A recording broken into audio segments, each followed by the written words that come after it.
In 1961, Japan's defense forces adopted the Type 61 tank.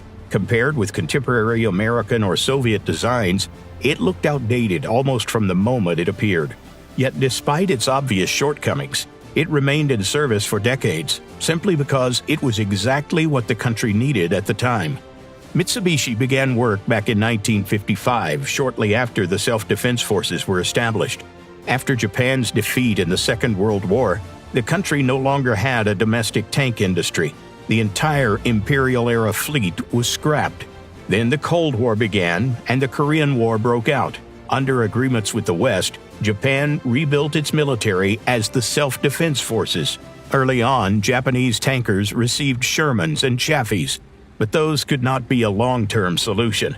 The more powerful Pershings and Pattons looked far more convincing, yet they were deemed too heavy and too expensive.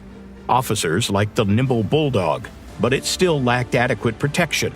So the military went looking for a golden mean. Japan wanted a compact tank in the 35-ton class armed with a 90mm gun.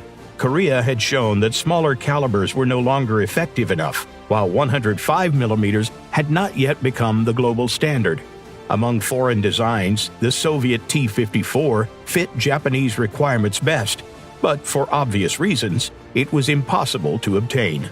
The tank would have to be built domestically, even if it drew on American experience.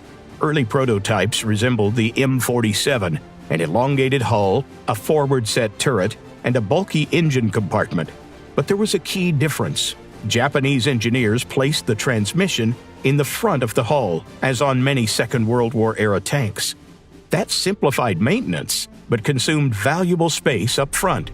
The first prototypes still had the angular lines of wartime vehicles, yet subsequent versions adopted a progressively more modern look. The armor protection was relatively weak. It was hard to justify even with a first-shot philosophy.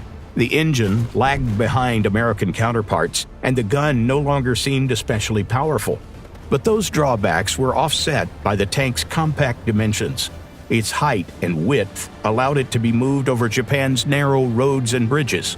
Mitsubishi experimented with an autoloader on the third prototype, but the cost was too high, and it remained a dead end.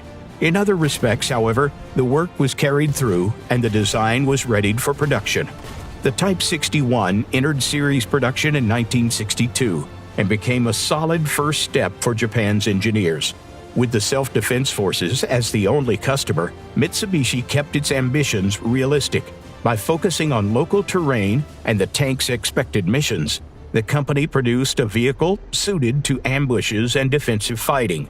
The Type 61 stayed in service for many years and went through several upgrades. For example, some vehicles received infrared searchlights, but the chassis was already near its limit. There was little room left to increase firepower or protection. The next step for Japanese tank design was the Type 74, but that's a story for another time.